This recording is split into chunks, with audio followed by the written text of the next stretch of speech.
Greetings, mighty companions, and welcome back to Practical and Healing Applications of A Course in Miracles with me, Anna Rebecca Quinn.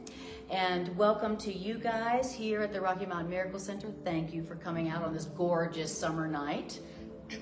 So we're going to start with just a 2-minute opening meditation just to allow ourselves to become present so that we can open our minds, open our hearts to the Spirit of Truth that is ready to talk to us. So take a deep breath, bring your awareness out from the world, bringing your awareness inside of you into the quiet center within you. The calm center of your being, which everyone has.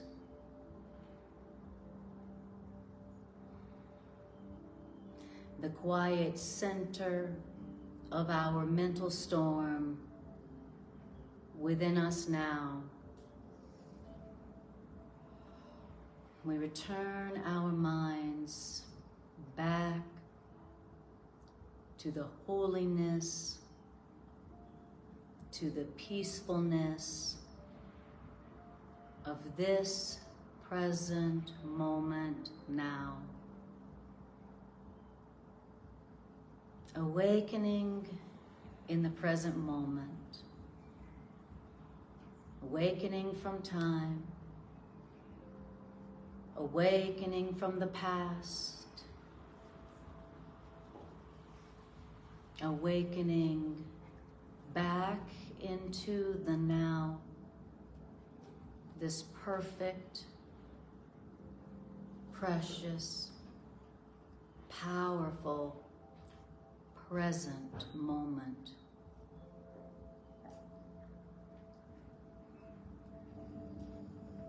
Remembering now, remembering the heaven that is our home, that is within us now.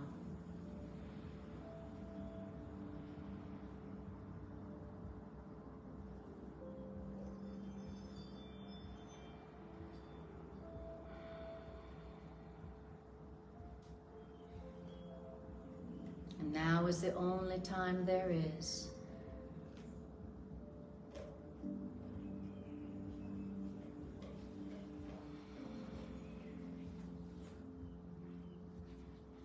Everything has been accomplished already now.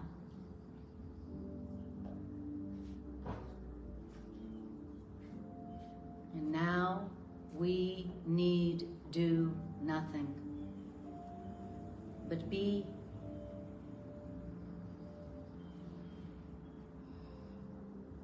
And accept the everything that is ours now.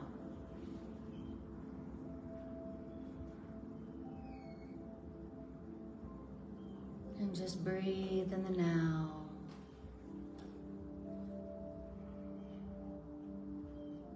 Enjoy the relaxation and the peace that is now.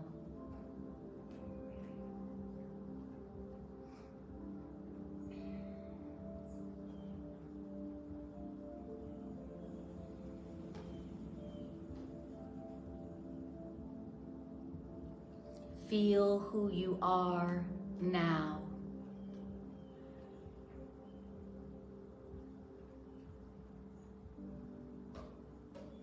Enjoy who you are now.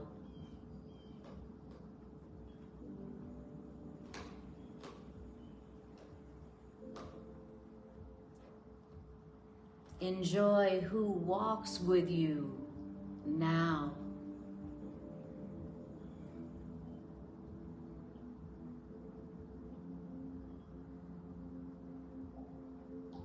Enjoy not being alone now.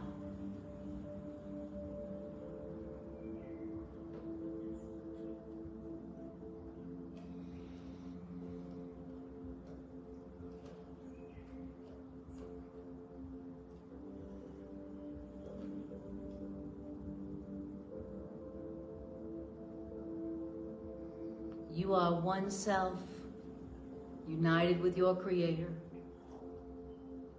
at one with every aspect of creation, limitless in power and limitless in peace. You are now.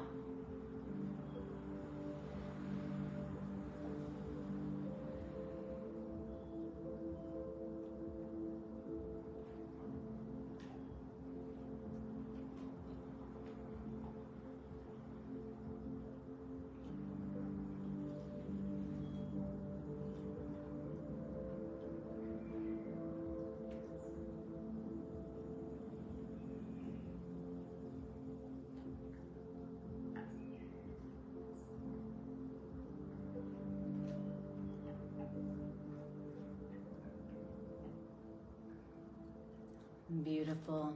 And then just take another deep breath. Bring your awareness back to the room, back to your body. Ooh, if I must.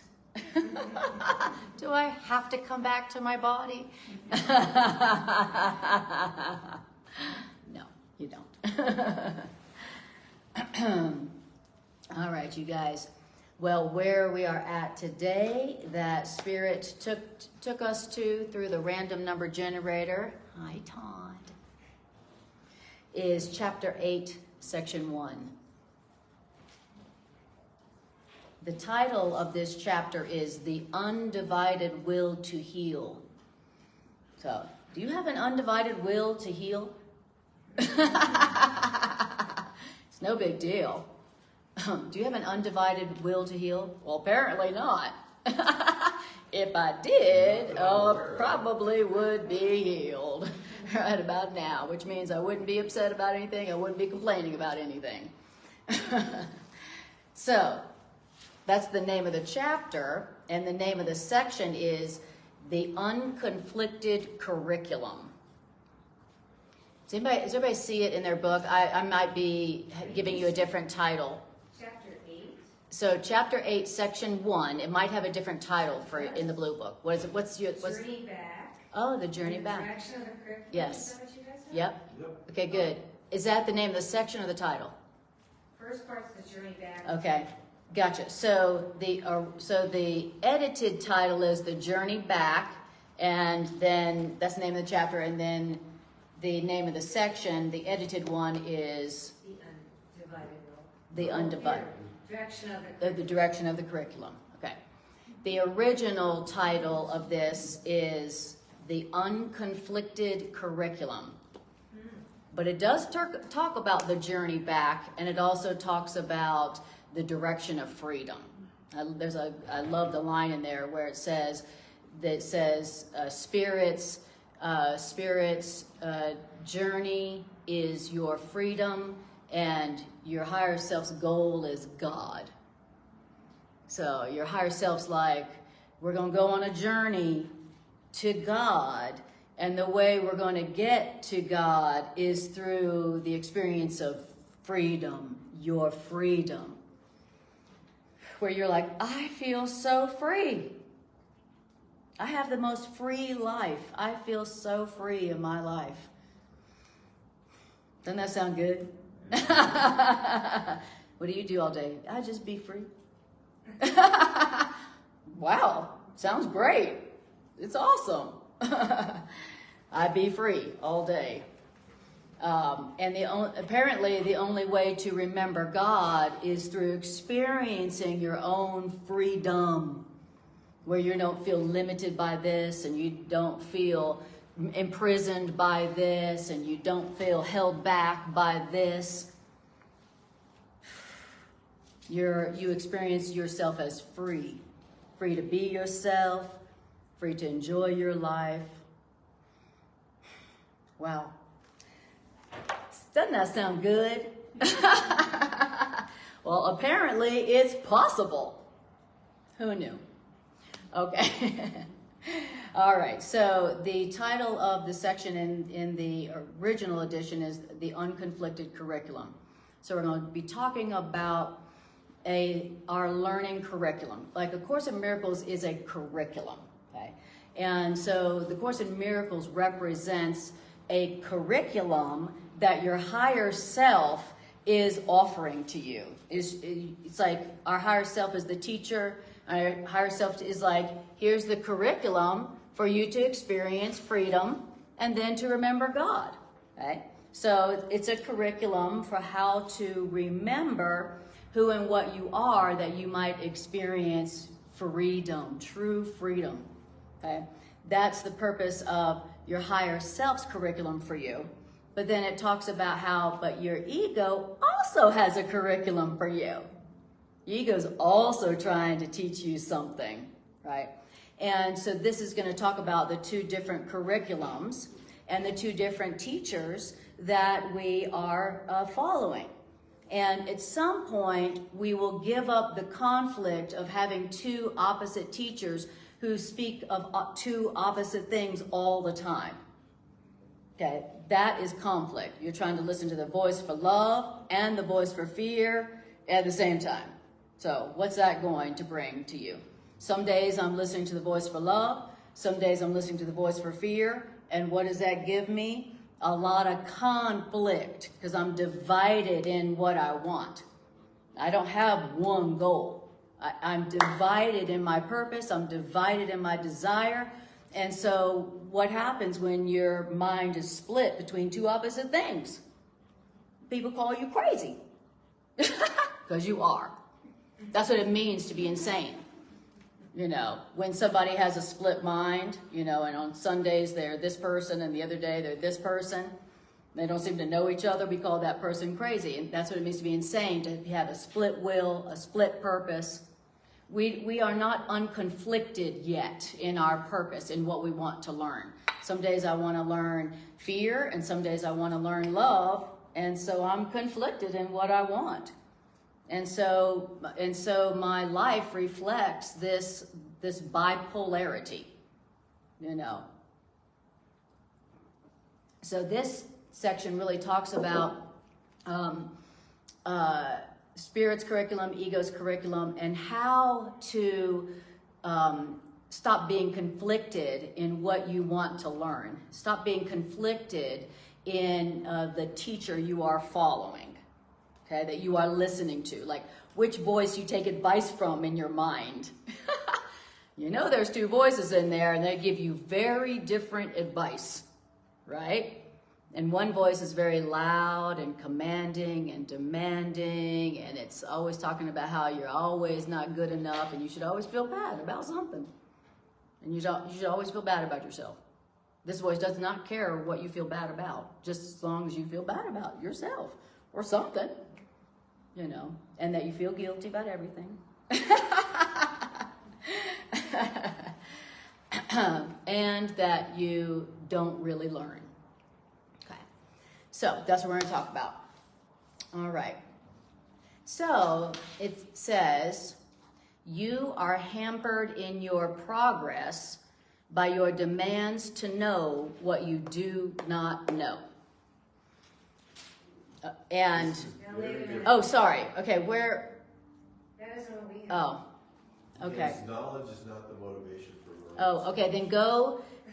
We're close. So go back a few paragraphs to where it says you are hampered in your progress. That is the first paragraph.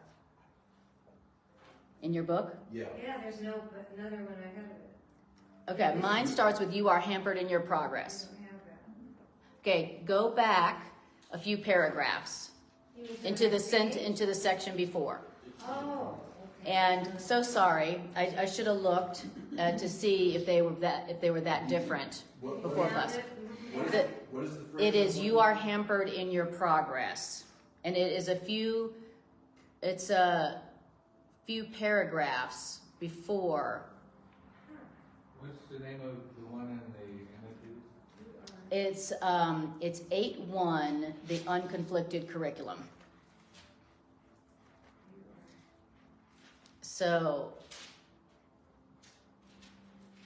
okay, sorry guys, so sorry. I should have cross-referenced this before class. That is the start of the section. You have that? No? Okay. Yeah. I can't figure. See, this is what we have. Here you go. Chapter 8, The Journey Back. I wrote that. Right. But then Okay, you can't. thank you. Oh, go down. I thought you said go back. Yeah. Back's another state of grace. Oh, so strange. Uh-huh. Yeah, this It's is somewhere early in the- around this is here. early It's right in the here. text, so It's this right is- here. There's a lot of differences early in the So text. strange. Yeah, Matt and I have this book. This is what Go ahead. she's coming. Okay, from. sorry, We're on the guys. same page here. This is your here. Oh, I just saw some. It's somewhere in here. I think 8 had a lot edited out when they did the edit. I don't find it unless it's way back. Hmm. I can't read that far. Okay, I'm going to look in here real quick, and my So, Matt, you and I have the same one because it's not there. you are you.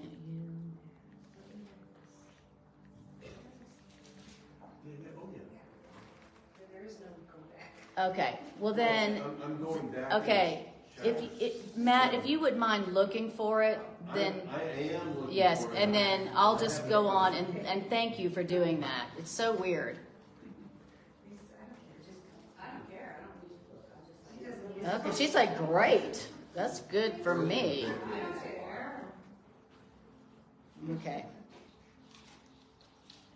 Yeah, normally, You guys must have a different versions. You have a different version too, right?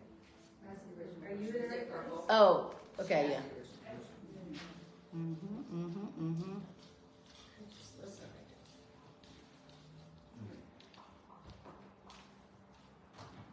See people, how you're hampering. See, talking about, it goes on to talk about your distractions. And I'm like, this is one of them. This is one of them. Yeah. And maybe it's so strange. Okay. So I'm going to start. I am in the original edition, and we're having trouble finding where it's at in the blue covered edition. So Matt and Greg are going to look to see if they can find it. And so stay tuned for that, okay? All right. One more time. Take 2. Okay, first it's going to tell us what is hampering our progress, just like what we just experienced. That was a hamper.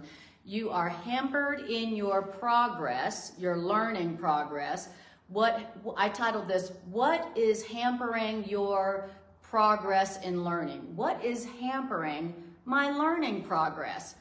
You ever feel like, I've been studying this for blah, blah, blah, and I don't seem to be making much progress today? Ever had that thought? Okay, this starts off telling us what is hampering, slowing down our learning process. Okay, cue the yawn. All right, it's like, oh. That's one thing that's hampering our learning progress right there.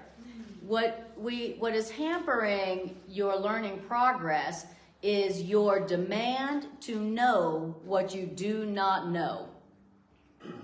Okay, so I'm insisting that I know something before I become open to learning it.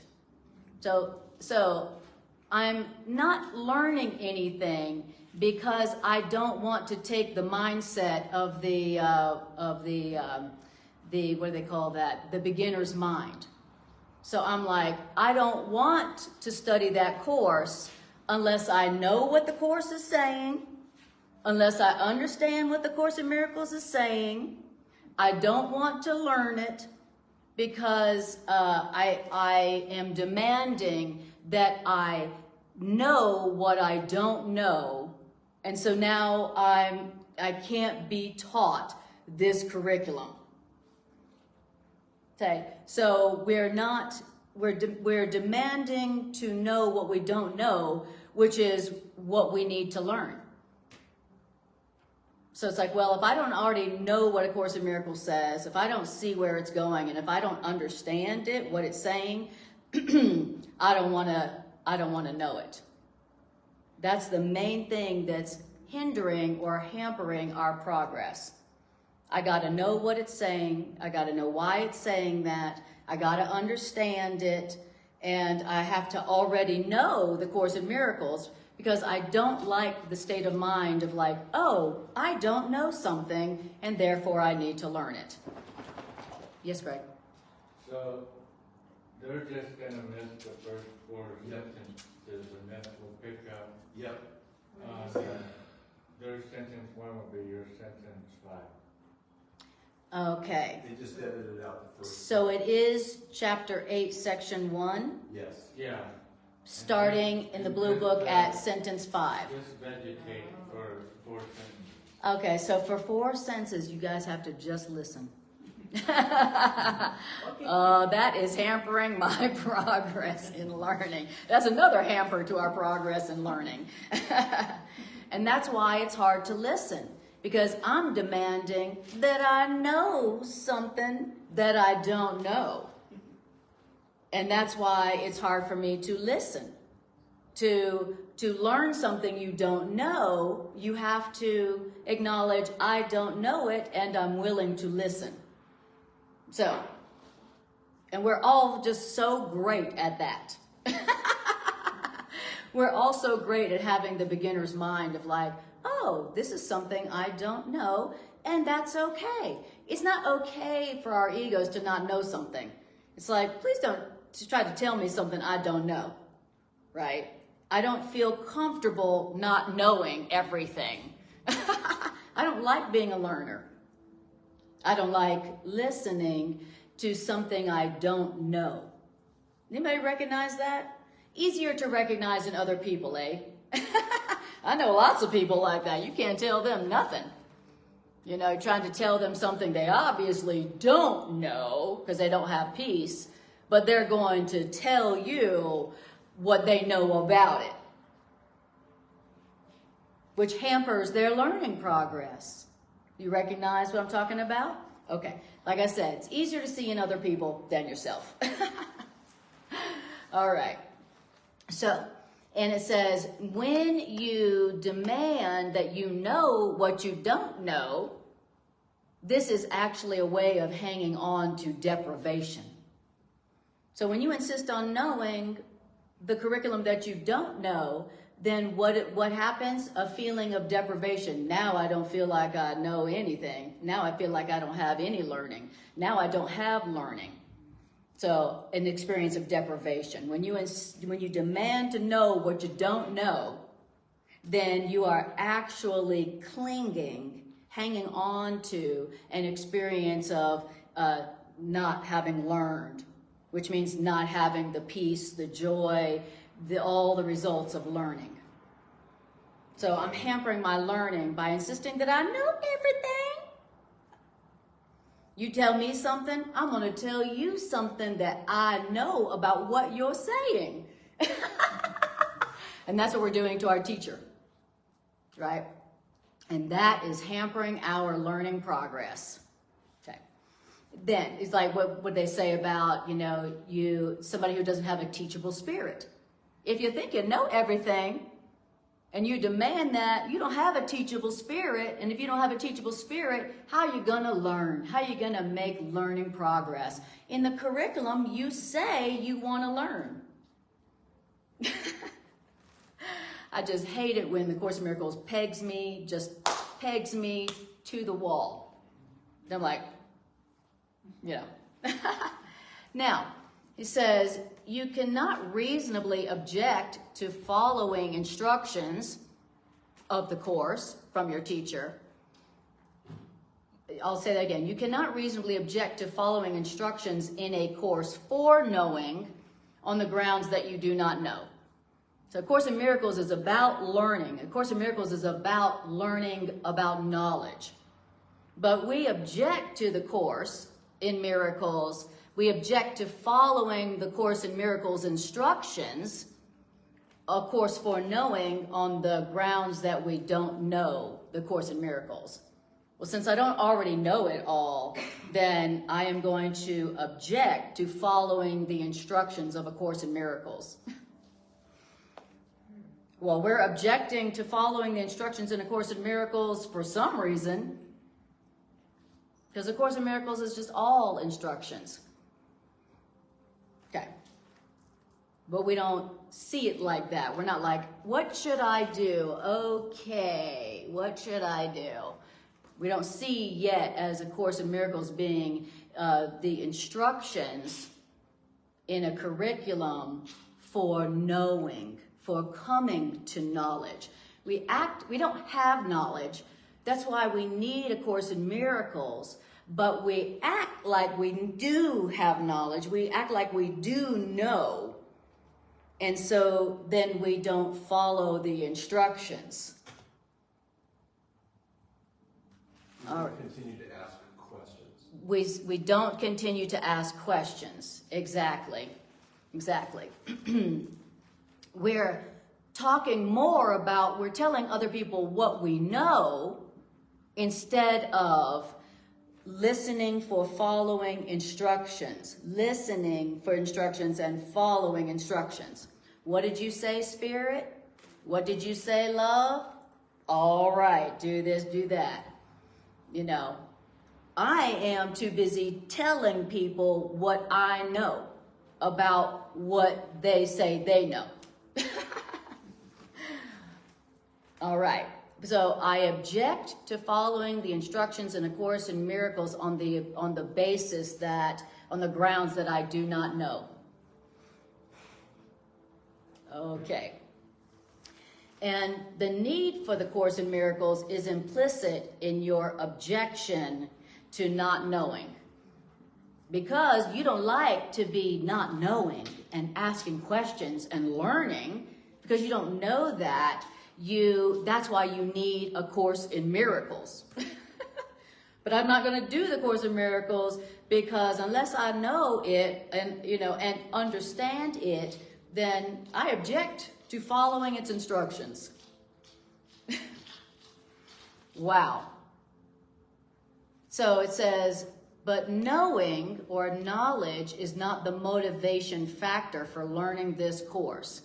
So I'm all about, acting like I know so that I don't learn, but knowledge is not the motivating factor for learning this course. Peace is. So the purpose for this curriculum is not that you go, I know. The purpose, I know something, the purpose of this course is that you're like, oh man, I do not know anything and I feel so good right now. I don't know what anything means. I don't know what this is for. I don't know what to do. I don't know who I am. And dang, it feels so good. I feel so much peace. In the past, I wasn't going for peace. I was going for this. I know something and demonstrating what I know when I don't know. So I could trade being blissfully clueless for ignorant and arrogant. Thank you. I could, what'd you say? Say it again. I could exchange being blissfully clueless. I could exchange being blissfully clueless for being ignorant and arrogant. For being ignorant and arrogant. Exactly. The Course in Miracles says that every time we're judging, assuming that we have the right to judge other people's reality as we see fit, every single time that we're doing that, all that we're doing is trying to demonstrate that we know what we are seeing. I know what I'm seeing. I know what that is. I know what that means. I know what that means. I know what you're doing. I know why you're doing that. Judgment is us attempting to demonstrate that we understand what we're seeing, that I know something, when I don't. Because unless I have peace and joy and abundance, all the attributes of knowledge, all the offerings of knowledge, then I don't know anything. I don't have knowledge unless I have the gifts, the evidence of knowledge, which is peace and joy and abundance. So until I have peace and joy and love and abundance, all the attributes of knowledge, I cannot say that I know anything. You know, I can't say, I know what that means. I know why they're doing that. I know what that's for. I know who you are. I know what you want. You can't say you know anything. You can't say you have any knowledge until you meet the test of truth, which is peace and joy and abundance. So I'm trying to, what does it say? I'm hampered in my learning progress by my demands to know what I don't know, which is what? How to be peaceful. I'm hampered in my learning progress of how to have peace, how to have a peaceful mind, by my demands that I know what I don't know, which is how to be happy. And have you ever noticed that the people who are the least happy do tell you the most what they know? Has anybody ever noticed that? Why are you telling me what you know about me, what I should be doing to be happy when you are not happy yourself? Okay. And why are we doing that? Because that hampers our learning progress. All right.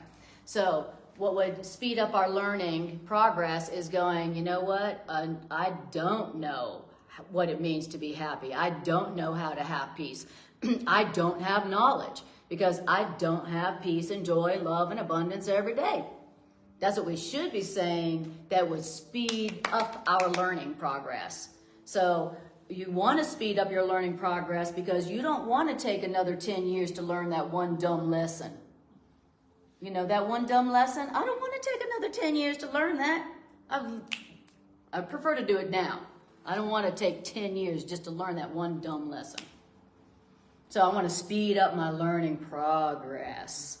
So the way I do that is stop telling people what I know when I don't have the proof of knowledge. I don't have the proof of knowing anything.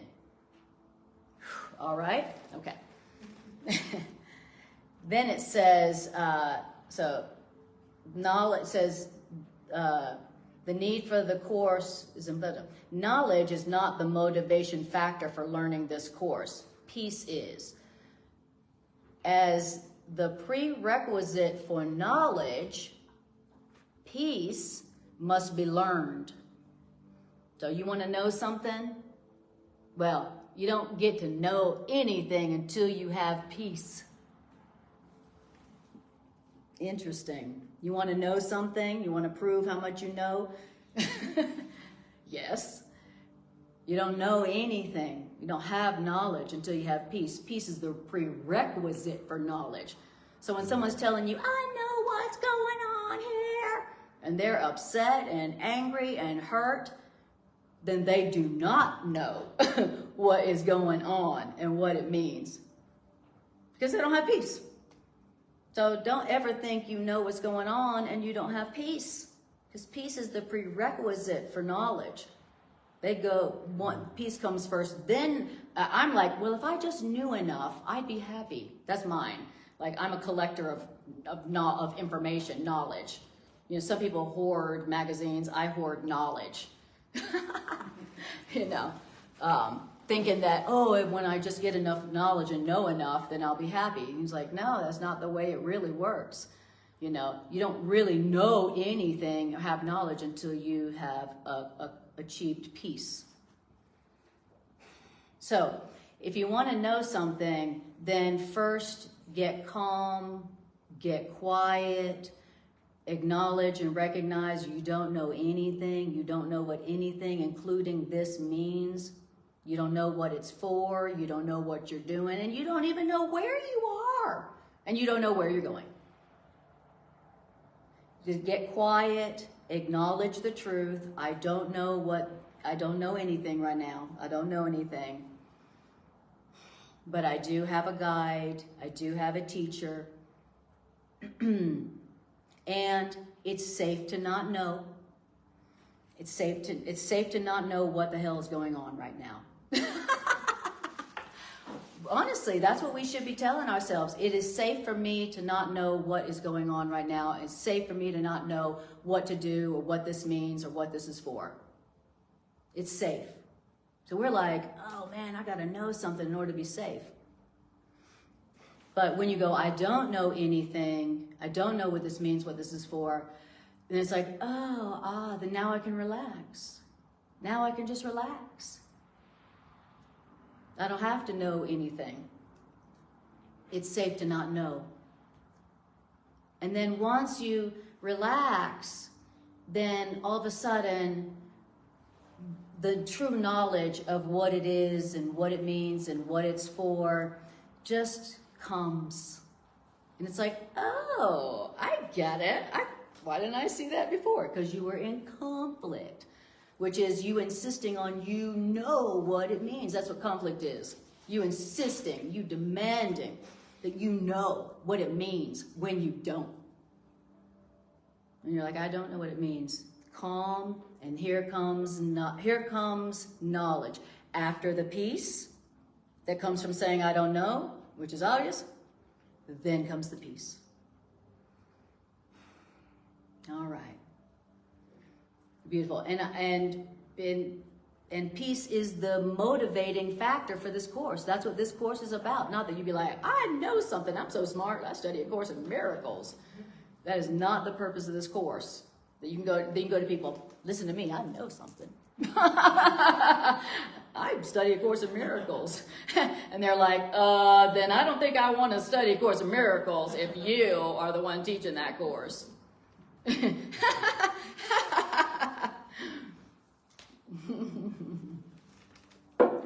All right. So it says, as the prerequisite for knowledge, knowing something, peace must be learned. That is for sure. Isn't that funny? What we have to learn is peace. What is this curriculum about? Peace. How to have peace. Not how to know something that you don't know. And peace must be learned only because those who are in conflict are not peaceful. And peace is the condition of knowledge, of knowing something, because peace is the condition of reality. And so peace must be learned. And peace must be learned by who? Us who are in conflict. You got to learn how to have peace instead of conflict so that you can know something, so that you can have knowledge. Wow. Okay, beautiful. Any questions or comments from paragraph 1? That was a pretty loaded paragraph 1, eh? So instead of advocating for pre-K education, we should be advocating for peace. Yes, pre-peace education. Peace as the prerequisite. Yeah, for I like else. that. I like that. So before being a pre-K, so before kindergarten, we should be, instead of sending our kids to pre-K, we should be sending them to how to have peace. How to learn peace in place of your conflict. Oh, wait, so that's a thing, like I could be in conflict and then I could just choose to be in peace even though I've been in conflict? Like that's a thing without even knowing anything? I can go from not knowing anything and being in conflict to go to have peace. I can learn how to do that. Okay. So Who knew? it said peace has to be learned. Peace has to be learned. So Yeah. it's not giving us a direction per se On learning on learning peace. Right. Yes. Just that it's a prerequisite for knowledge. Yes. And of course, then it's going to go on to talk about, how do you learn how to have peace? Like who knew peace is such a different thought. peace must be learned. It's like you hear and you're like, well, that's obvious. But peace is something you learn. You know, like we don't think of it as I'm learning how to be peaceful. We don't think about that. We think about I'm learning how to be a doctor. I'm learning how to do this. I'm learning how to be, you know, a good mate. I'm learning the skill. I'm learning how to succeed in life and make it in business. You know, we don't think about that actually this curriculum that we have right now, A Course in Miracles, is a curriculum for learning peace, learning peace. Oh, I didn't realize that was the curriculum. It's like, that's the curriculum. I know it maybe doesn't sound as flashy and glitzy as other, you know, purposes for, you know, learning something, but that's what this course is about, learning peace. Learning that you can be in conflict and then decide that you want to learn peace instead of how to fight better or win better in this conflict, how to be right again. Or you could learn peace. And if you decide that you want to learn peace instead of how to be right again, then the next thing you know, knowledge, which also means certainty, comes. And with knowledge and certainty comes all the rewards that come with knowledge, all the offerings that knowledge brings with it, which is some good stuff.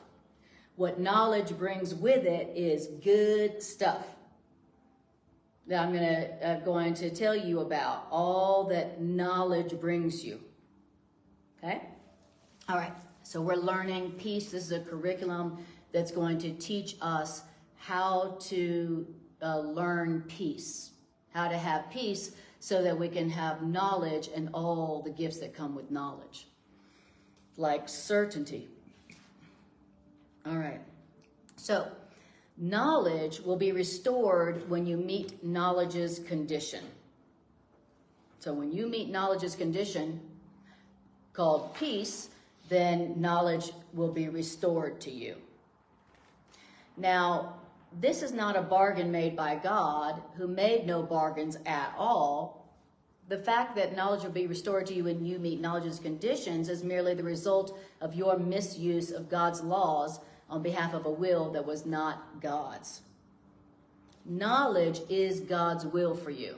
So what does God want for you? God wants for you to know everything and have all the rewards that come with knowledge, like certainty, like peace, like joy, like abundance. And so knowledge is what God wants for you. So if you are opposing God's will or God's plan for you, then how can you have knowledge? God wants for you knowledge.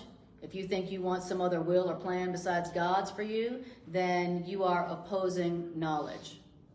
I have told you what knowledge offers you, but it is clear that you do not regard what knowledge offers you as wholly desirable. So now I'm going to give you a little list from the course about what knowledge offers you. And tell me if this sounds like something you might like to have, okay? All right. Says one thing that knowledge brings with it is a feeling of certainty. No self-doubt. That sounds nice. No confusion. No self-doubt. No doubt. Knowledge offers that to you. That's like when you know the truth about yourself and reality, you have certainty. You're not riddled with self-doubt or confusion. That's one thing that knowledge offers. And the other thing that knowledge brings is power, because knowledge is certain. The other thing that knowledge brings with it, and I'm reading, by the way, a footnote where Robert Perry is quoting the Course. Thank you. It's quoting the Course, all the different things that it says that knowledge brings you. What was the first one? Certainty. So the end of doubt. Doesn't that sound great? Wouldn't that be great to be like, I don't doubt myself anymore. I can't even imagine what that would be like, to not have self-doubt, to not be riddled with self-doubt. Or doubting others, like, what do you want? What's your angle? What's your agenda? That's doubt. Okay? So the other thing that knowledge brings is power. Because when you're certain and you're not riddled with self-doubt, you are acting with power. You are acting with power. You have power. Okay? The other thing that knowledge brings is mental strength for creative thinking. Doesn't that sound great? I could really use some mental strength for some creative thinking right about now. Okay? And if you have the mental strength for creative thinking, then you have what you need to get yourself out of any jam with a beautiful win-win solution that came from your creative thinking that you're able to do now because of your mental strength, because your mental strength is not drained by self-doubt or doubt of others, uncertainty. My mental strength is drained by my doubt, my uncertainty in myself and others. Okay, so that's another thing that knowledge offers. So when you know the truth about who you are, when you know the truth, you have certainty, you have power, and you have mental strength for creative thinking. Does that sound like a good deal? Mm-hmm. When you know who you are, when you have knowledge, when he talks about knowledge, he's talking about knowledge of who you are, knowledge of what the universe is, and how connected you are to the universe, who you are and what you are. That's the knowledge. It's not like some knowledge that's like, you know, the knowledge it's talking about is knowledge of you, your value, your power, your worth, your eternal nature. So when you know the truth about yourself, you have certainty, you have power, and you have mental strength for creative thinking. And that's not all. It's like the Ginsu of miracles. If that wasn't enough, and if that wasn't enough for you, what? Let's tell them. Tell them, Bob. What else did they get? Well, they get also with all of that, if they act today, they get peace without question. Peace without question? What?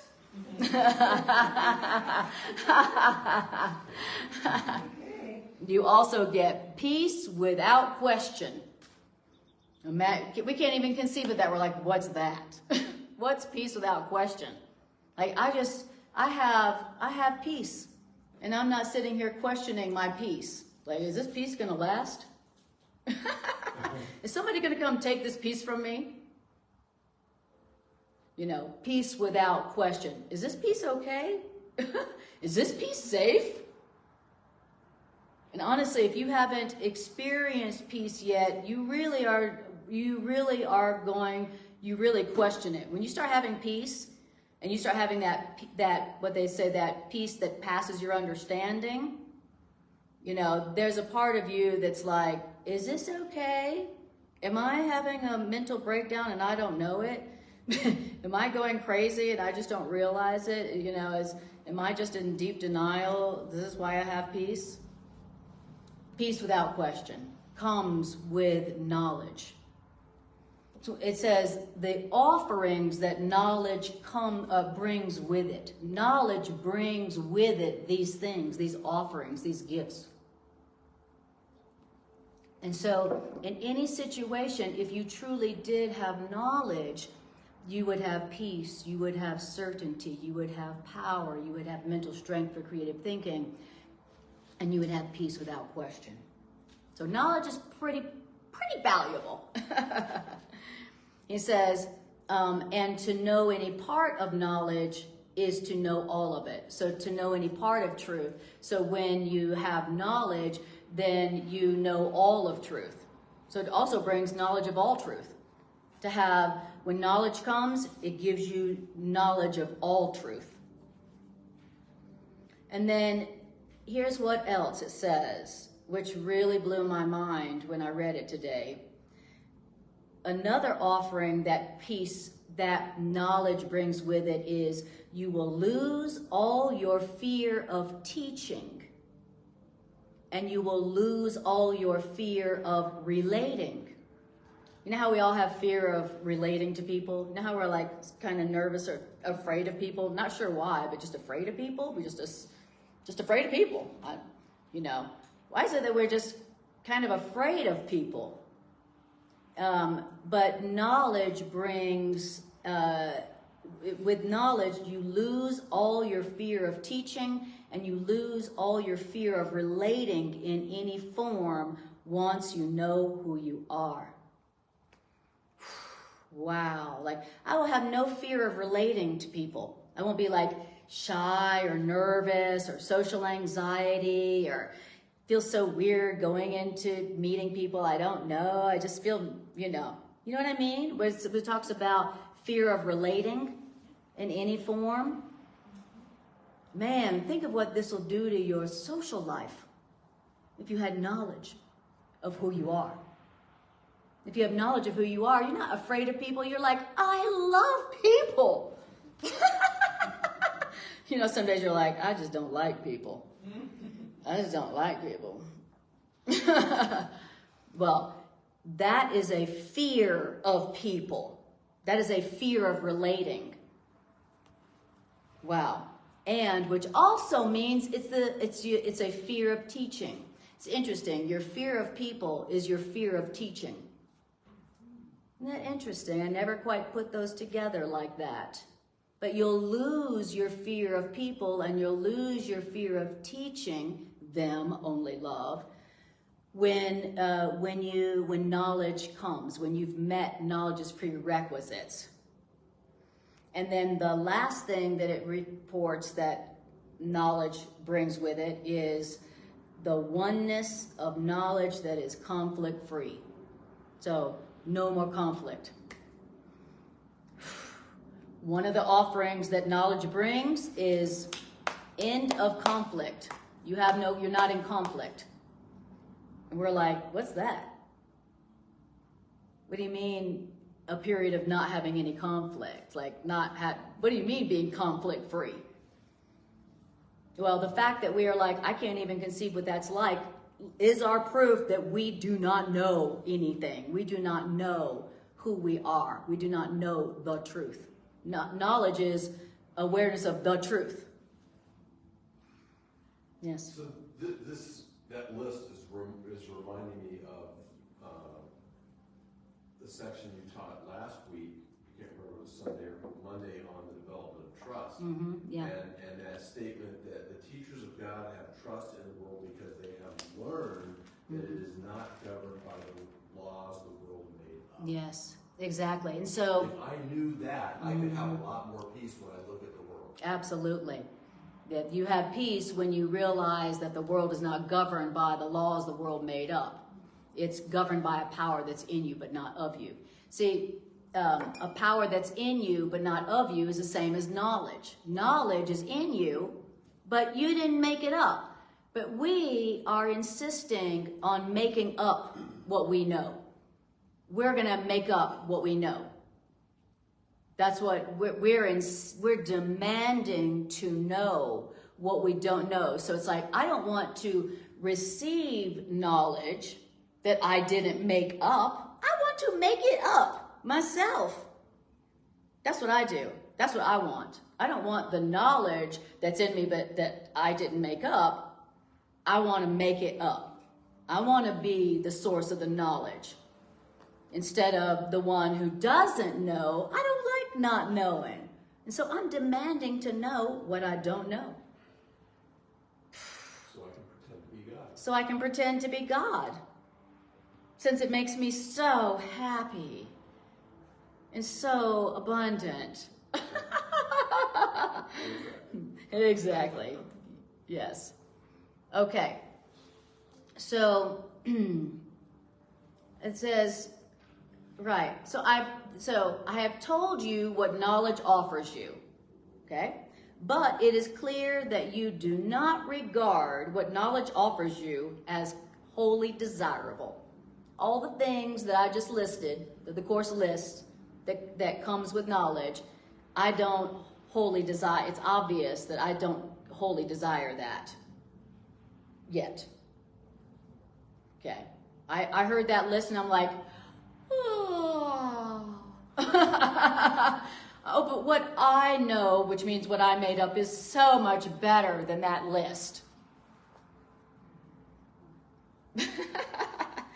So I'm going to go on. I'm going to keep demanding to know what I don't know and hamper my learning progress to what? How to have peace of mind. How to have a tranquil mind. As if a tranquil mind is some kind of petty gift. Like it doesn't really have any value. Of course, in Miracle says, a tranquil mind is not a little gift. You have a tranquil mind, you have everything. You have everything. And everyone wants to be with you. And everyone's grateful to you. And everyone loves you because you are loving, because you have a tranquil mind. A tranquil mind is automatically loving. And when you are loving, that is all you receive from the world. There's no need to look for love. Because when you are loving, that is exactly what the world gives you back. You find people who are loving. All right. So, it says, so I've told you what knowledge offers you, but it's clear that you do not regard all that as wholly desirable, because if you did regard all that knowledge offers you, you would, hi, sweetie. Come here. Tell her, Carol, so get over here and hush up. I need a tree, Carol.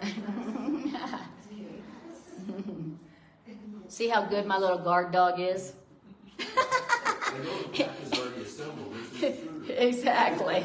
She's like, even though I know you, I want to make sure you know that I am guarding my mommy. All right. So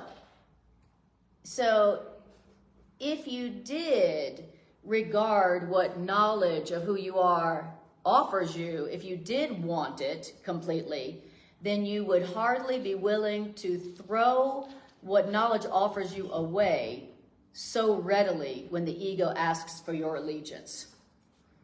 So if I really did want what knowledge offers me, then when the ego was like asking for me to be allegiant to it and to join it, when the ego said, hey, don't you want to judge? Don't you want to attack? It'll make you safer. It'll make you look like you know something. Don't you want to? You know you want to. When the ego tempts you like that, you wouldn't be so quick to go, yeah, ego. You wouldn't be so tempted. You wouldn't be so ready to throw away knowledge and peace when the ego asks for your allegiance. If you really wanted to be peaceful and happy for real, then when the ego said, don't you want to give some attack? You'll be safer and smarter because of it. You wouldn't be like, yeah, ego. And then throw away what peace and knowledge offers you. Right now, when the ego's like, tempts us, asks us for allegiance and tempts us to join with it in attacking and judging, we are all too ready to throw away the truth. When somebody upsets you, we are all too ready to throw away the truth and the peace that truth offers us. All too ready. Ego's barely got the sentence out, and we're like, yeah, sure. Sure, I'll give up my peace. Sure. I wasn't using it anyway. Obviously, I wasn't valuing my peace. So when you really, for real want peace above all else, when the ego asks you for your allegiance in judging and having no peace, you will say, no, thank you, ego. No, thank you. Thanks for asking, but no. All right. So we're talking about the ego asking us for allegiance, the ego tempting us to join with it in allegiance, and that really is our distractions. That's our learning distractions. So we're learning how to be peaceful. We're learning peace. And then the distractions, the ego's job to stay in business is to distract you from the goal, of learning peace. Remember, this curriculum is just about learning peace. And the ego's like, well, my job, my curriculum is that you don't have peace. And so I'm going to distract you from that goal. And the way I'm going to do that is I'm going to tempt you and I'm going to ask you for your allegiance in attacking and bringing more conflict to yourself. So the ego is going to distract you with temptations, asking you to join in allegiance with the ego in doing the opposite of what brings peace. So the ego is going to be like, don't you want to attack? Why? Because attack makes sure that you won't know anything and you won't have peace.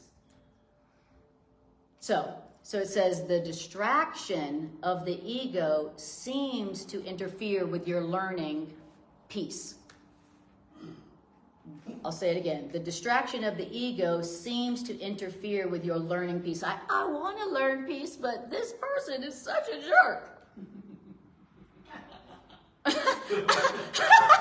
I mean, anybody in my position would not be able to learn peace in this relationship. Anybody who's in a relationship with this person would also not be able to learn peace. Except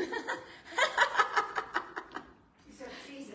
Right, exactly. Yeah, exactly. And he's already learned it. Okay. So the distractions of your ego seem to interfere with your learning peace, but the ego's distractions have no power to distract you from learning peace unless you give that distraction, the ego distraction, the power to distract you from learning peace. So there's in any situation, in any time, place, in any relationship, you could learn peace. Like, show me how to have peace right now. Okay? That's the purpose. Help me learn how to have peace even right now in this situation with this person. You could learn peace in any situation, but your ego is trying to distract you from learning peace, telling you, you can't have peace in this situation, you can't have peace with this person, nobody could. And so instead of focusing on, how does somebody have peace who's going through this? How does somebody have peace even though they're in this kind of relationship? Instead of focusing your mind on learning how to have peace even now with them, then you're focusing on the conflict. You're focusing on the blame, the projection, the anger, the being right, the showing what you know, the judging of them and the judging of the situation and the judging of yourself to demonstrate that you know what you don't. It's either how can I learn peace even now with them, or how can I sit here and demand to know what I don't know and try to demonstrate that I know what I don't know, which is how to be peaceful even now. But that's our choice. You know, what are you trying to learn here? Do you want to learn how to be peaceful and happy and certain in yourself? Or do you want to learn how to be right again, even when you're not? And how do you know you're not right? It's because you're not happy. That's when you are not right about whatever you think you know. Yes? Is there ever a time that will come when the ego will just shut up? Janice wants to know if there's ever a time when the ego will just shut up. That is a serious question. Okay, and that is a great question. And what the Course in Miracles would say, I think, the first thing that came to mind is the Course in Miracles talks about the practice of the holy instant. So the Course in Miracles is telling us how to practice moments when we consciously and actively choose not to listen to the ego and consciously choose to listen to the voice that teaches peace, that can teach us peace. And as we practice the holy instant, practicing learning to listen only to the voice that teaches how to be peaceful, then we have more and more moments where we don't hear the ego's voice because we're not listening to it. And the ego is like any bully, any pest. You know, the less you listen to it, eventually it's like, oh, whatever, she's not going to listen to me. So the less you listen to the ego, then the less loud it is, the less bullying it is. You know, it's like the more you ignore your ego and don't listen to it, the more it's like, you know, the quieter its voice becomes, the less big and loud its voice becomes. I just got a new job. You just got a new job. No, To learn how to not listen. Yes. Well, let me tell you, learning how to not listen to the voice of the ego and do listen to the voice of the teacher of peace is a full-time job. If you really want to be happy, if you really want peace of mind finally. And as soon as we're like, that is all I want, peace of mind. You know why? Because I've had not peace of mind and it sucks. And it's expensive and it hurts.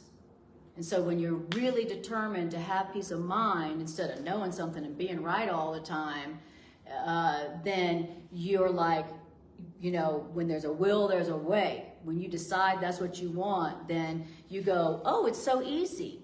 Oh, look, it's so simple to have peace.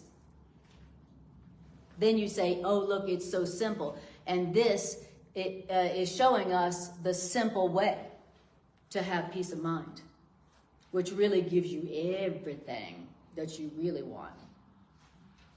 Yeah. Yes? I was in a situation recently for numerous days, and it was more like a fight or flight situation, but not even those. It was almost like down on the ground. So all of my spiritual fortitude, I didn't even understand. Yes. Just going. It was so bizarre. So I don't even know how I could have got to that place of saying, okay, ego, get behind me. What is happening? I'm not going to listen to you. You're in love. Like, so I just, now I acknowledge other people that can be in that situation now. Where you don't even think of that choice. That's right. It's just kind of like, Yes. whoa, man. Yes. It's Exactly. really interesting. So I'm just trying to figure out, like, because I was telling my girlfriend the other night, I was in this really weird situation where I couldn't even really function. It was like no love, no fear. You felt disabled by the ego, distraction. Paralyzed.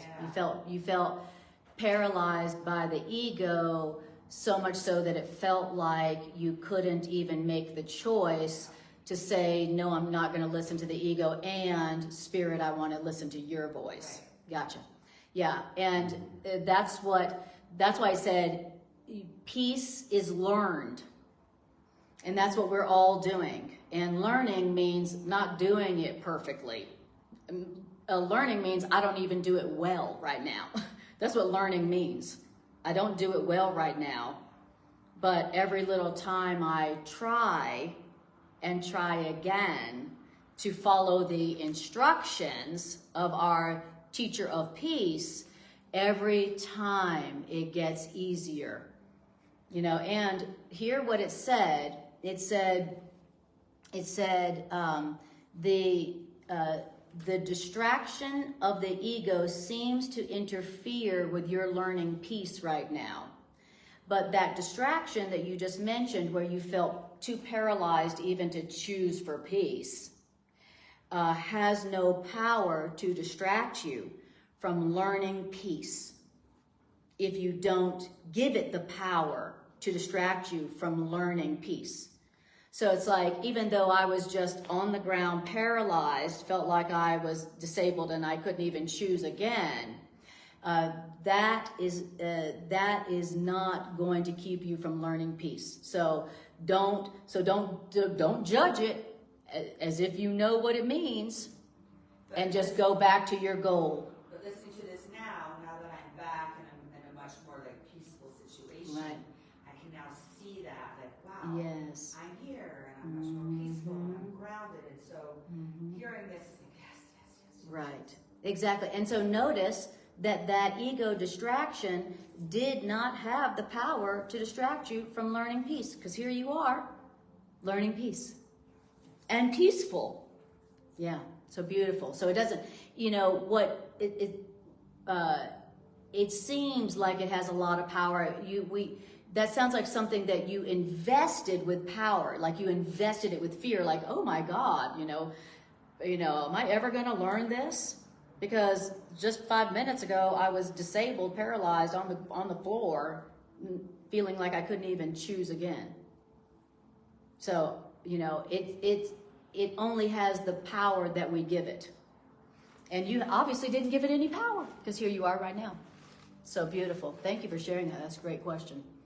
And thank you, Janice, for your question too. That's great. Okay. Wow, I can't believe it's 8:15. Okay. So, let's see. I'm going to find where I'm at. Okay. So great. So we're talking about the distractions of the ego, which seem to interfere with your learning peace, but it has no power to distract you unless you give it the power to distract you. The ego's voice is a hallucination. Isn't that deep? That mean, bullying, cruel voice, that judgmental, arrogant, mean voice is a hallucination. For real, it doesn't seem like a hallucination at all. It seems real scary. Seems real powerful. Seems scary. It doesn't seem like a hallucination. You've heard that voice, right? It doesn't seem like a hallucination. But it's not going, as a hallucination, you can't expect your ego to tell you, I'm not real, I'm a hallucination. Your ego is not going to tell you it's a hallucination. The ego's like, I'm big and bad and scary and you should be afraid of me because I am you. Okay? So you can't expect your ego to go, well, I'm just a hallucination, but I really would like it if you would be afraid of me. I'd really like it if you'd believe me, even though I'm a hallucination. So you cannot expect your ego to tell you, I'm not real, I'm a hallucination. The ego's voice is a hallucination. The ego is a hallucination. Isn't that deep? All those fears and self-doubt and mean thoughts and thoughts that I'm not good enough and I'm a loser and I'm a failure and everybody hates me and I'll never be good enough. And you mean that voice is a hallucination? It's a bad trip. It's a bad trip. It's a bad trip. And you don't even get any fun to go with it. Yeah, wow. It says hallucinations, the ego's voice, the hallucinations, that is the ego's voice, they are inaccurate perceptions of reality. Everything the ego's telling you is an inaccurate perception of reality. That's what we call a hallucination. What's a hallucination? It's an inaccurate perception of reality. But you are not asked to dispel your ego voice hallucinations alone. Hallelujah. You're not asked to dispel your ego's mean, cruel, judgmental, arrogant voice alone. Hallelujah. Because Lord knows we can't. Alone, we're like, oh, it's so real, it's so scary. Okay, right? Alone, our ego seems really real and really scary, right? By ourselves, when we're looking at our problem and our ego by ourselves, it seems real and it seems scary and it seems powerful.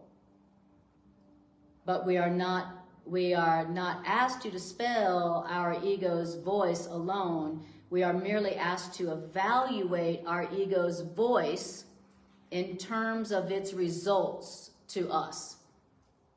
So we're supposed to go, okay, my ego's voice, all I'm supposed to do is say, what is the result of listening to this ego voice? It says, I'm not asked to dispel my ego voice alone. I am just asked to evaluate the results of this ego talking to me. So ego's talking to me, what are the results? Do I feel good? Do I feel happy? Do I feel abundant?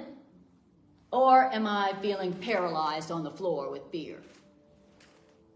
I'm just asked to evaluate the results of the voice that I'm hearing that's mean and cruel and judgmental and arrogant. I'm asked to evaluate the results. When I was a student nurse and doing my psychiatric rotation, one of the things that they really hammered into us when a patient is having a hallucination. Sometimes, and I've seen this before, the staff, orderly or nurse sometimes would go along with that. Yes, right. Yes. Oh, you see snakes on the wall? Okay, well, I'm going to add them down. Yes. And we were taught never, ever do that. You are their center of reality. You tell them, nice. Miss Jones, I see that you are terrified. I don't see it. Yeah. But I will keep you safe. Nice. Very nice. And so, and when I was reading this before, I thought, well, yeah, there we go. That's great. Yes. God is our center of reality. That's right. The truth. That's right. That we need to, that if we will listen to while we're hallucinating, which means when we're upset, then we could go, oh, okay, all right, I was just hallucinating. There's nobody out to get me.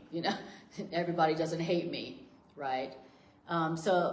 Because people online sometimes can't hear, I'm just going to tell them that Janice was saying when she was doing a psychiatric rotation in her nursing career, that when she was on the psych ward and people were hallucinating, they taught the nurses that don't go along with people's hallucinations. Tell them, I don't see what you see, and I'll keep you safe. Okay. So, but do we like it when people tell us that the way we see it is not accurate? I don't. My ego doesn't. When I'm like, let me tell you what's going on here. This is what's happening. This is what's mean. Someone goes, I think you are having an inaccurate perception of what happened. I'm like, oh yeah? Well, you weren't there. So we don't like it when people, when others question our interpretation of reality when we're hallucinating. It has to come from us. Okay, so if you tell me I'm hallucinating when I'm hallucinating, I'm going to be like, well, get away from you, right? It has to come from me where I go, okay, I don't like the way I feel, and that means that I'm not perceiving reality correctly, and it really hurts, and it's really scary, and it makes me mad, and it makes me stressed out, and I really don't like the results.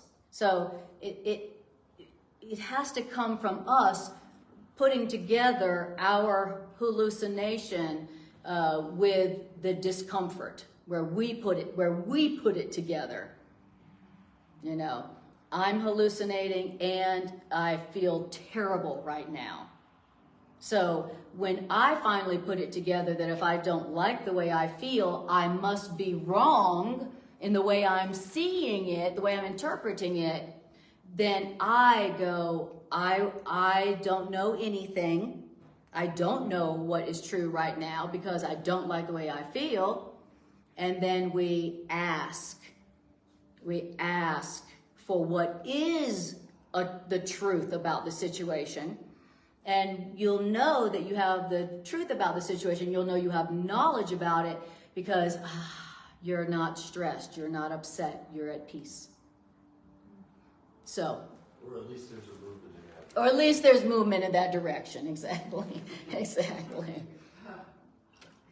Okay, and so we're talking about, when you're hallucinating, which means when you're upset and you don't like the way you feel, and then you begin to assess, evaluate the results of hallucinating, and if you then don't want your hallucinations, your interpretations on the basis of loss of peace, then your hallucinations, your misperceptions, your upset will be removed from your mind for you. I love that. Me too. And that's an answer to her earlier question about when is it going to shut up? Exactly. That's when the ego voice shuts up. It's when your misinterpretations, your upset, your anger, your hurt perceptions are removed from your mind for you, because you just said, I don't want this interpretation of the situation that I think I know what's going on the basis of loss of peace to me. I don't want this interpretation that I'm making on the basis of loss of peace. I don't want to be right. And miserable anymore. Been there, done that. Been right and miserable. Right? Even when I was wrong. We want to be right even when we're wrong. Even if it costs us our peace. It's like, I don't care if this grievance costs me my peace. I want this grievance. I want to be right even if it kills me. Well, good, because your grievance is going to kill you. That's what kills us. Not the environment. Not other people. It's our misinterpretations, our grievances. And what is a grievance? I am demanding that I know when I don't know what is going on here. Okay? So I am so glad I came tonight. good. It's helped our problem. I'm so glad. Right on. Thank you. Right on, sweetie. Thanks for being here. For 20 plus years. This woman has been here for 20 plus years. That's how long she's been coming to class. Thank you.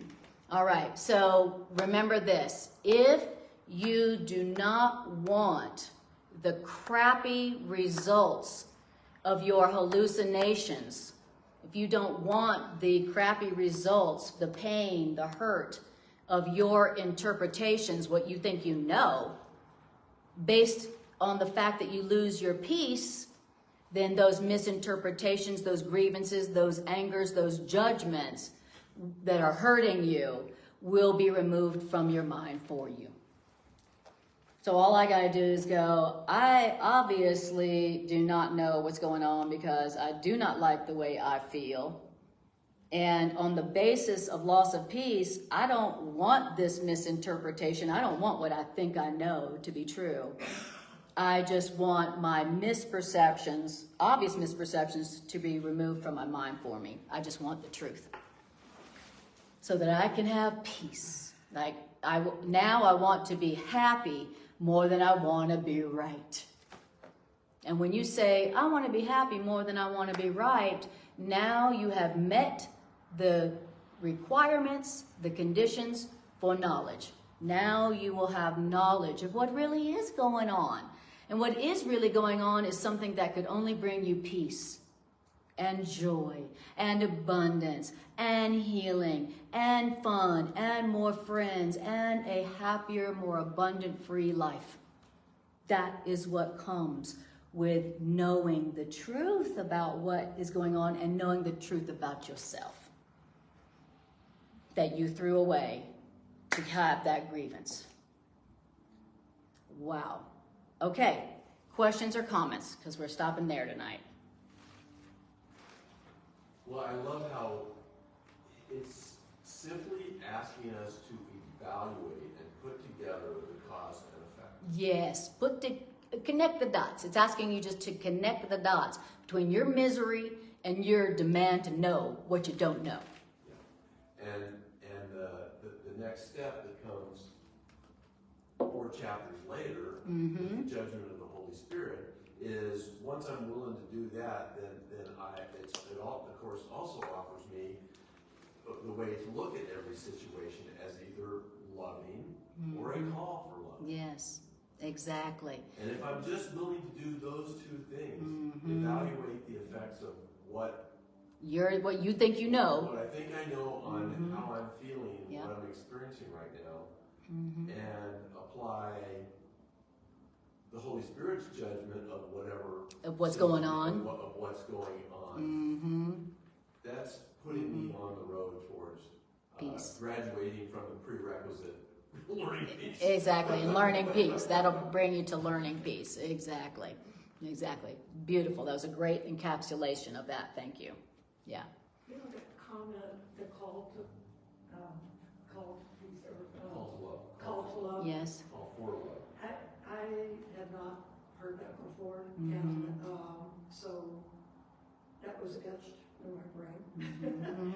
I thought, because you attack and everything, but to leaving alone that attacks are a call for love. Yes. Wow, that was kind of That's a game changer. for me. And so, so we are like, I know what's going on here, and that's why I'm so mad.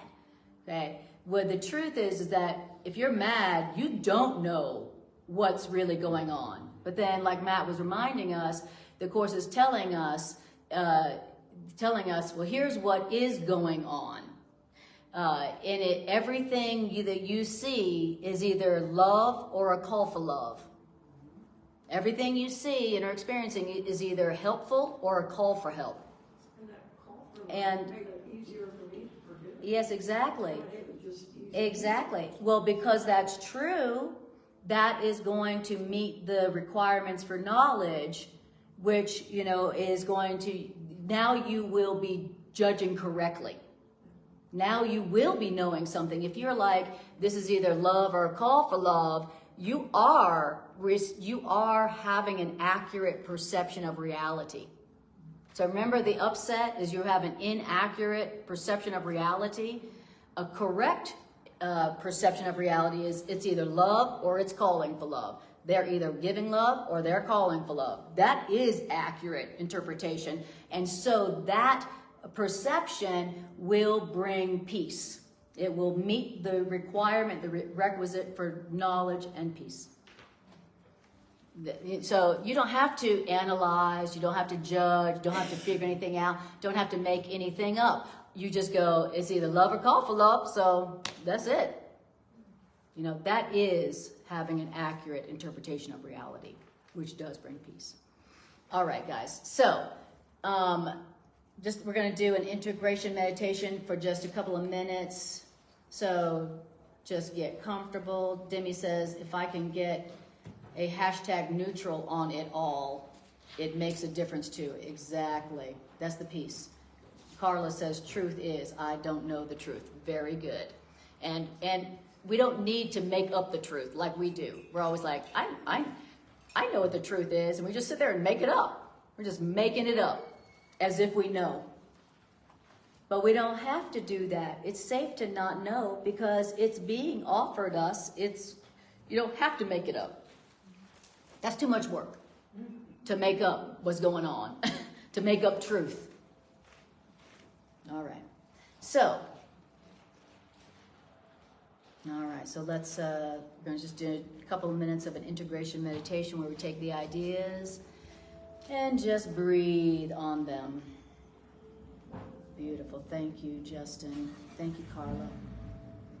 And thank you, Mary. Thank you, Mary. I really appreciate that. Hi, Daniel, Bonetta, Tricia. Love you. Thank you. Lovely to see you guys. All right. So, take a breath. Let it go. All right. So let's use these ideas, let's apply them. Let's follow the instructions of the Course. This curriculum that we've said we want to learn so we can have peace. Let's follow the instructions. All right, so let's bring to our awareness a situation where we are experiencing not peace, whether it's conflict or pain or hurt or sickness or brokenness. Bring to your awareness a situation or a relationship where you are experiencing conflict.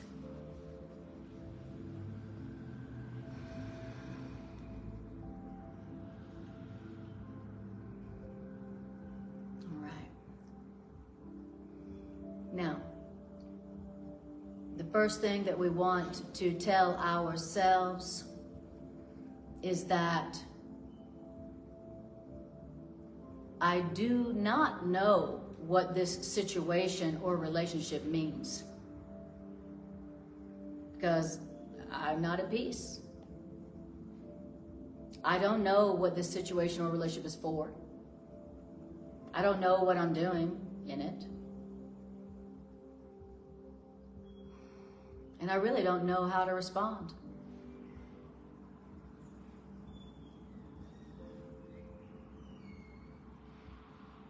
We're telling ourselves the truth.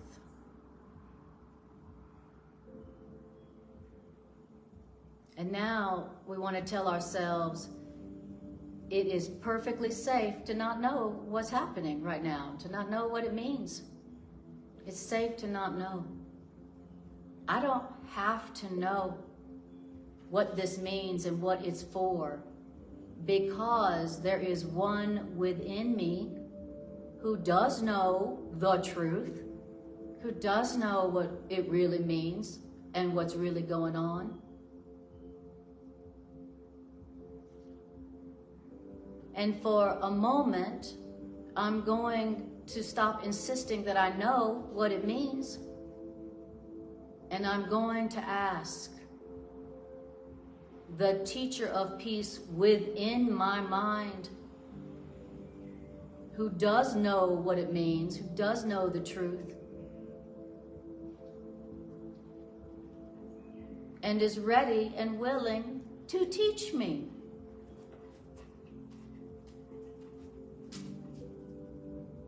And so we say to the teacher of peace within our minds, teacher of peace, I really don't know what anything means in this situation or relationship, but I want peace. And so I'm asking, what is the truth here, Spirit, teacher of peace? What is the truth of what's happening here and what this means that will fill me with peace, so that I can have peace now instead of this conflict that I don't want?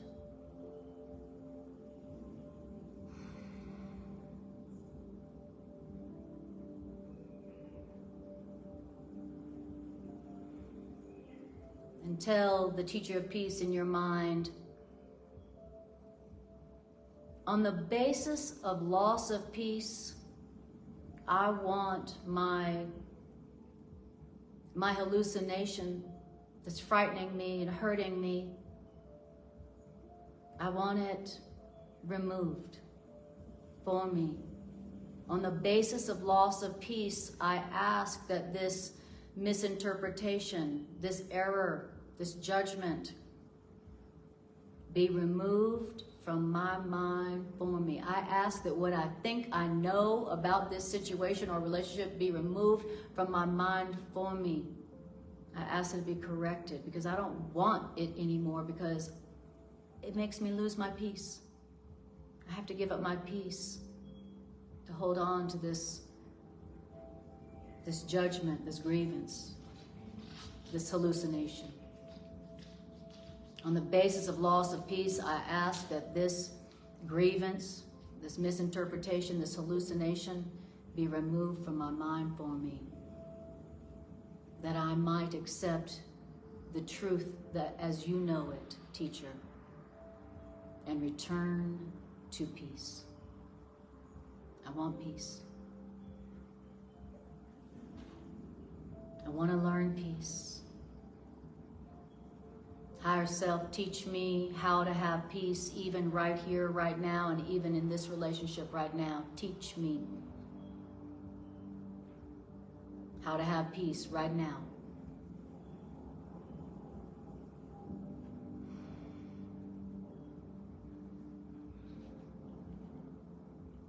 And then listen, listen.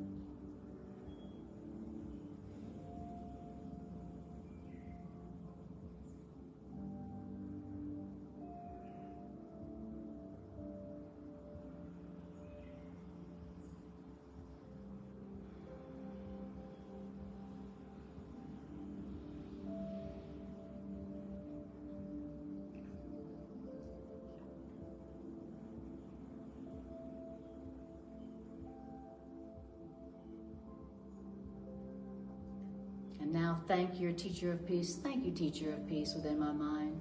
Thank you for not leaving me, even when I was trying to abandon you and not listen to you. Thank you, teacher of peace in my mind. Thank you. And to that we say amen. And then when you're ready, just take a breath. Yeah, and yawn and stretch. Awesome. All right. True troopers. That was intense. Good job. Good job staying. It's a miracle. And thank you guys for watching. And if you would like to support this ministry, then you can either like, share, and subscribe if you're watching this on YouTube, or share this on your Facebook feed as well. I appreciate you all more than I can say.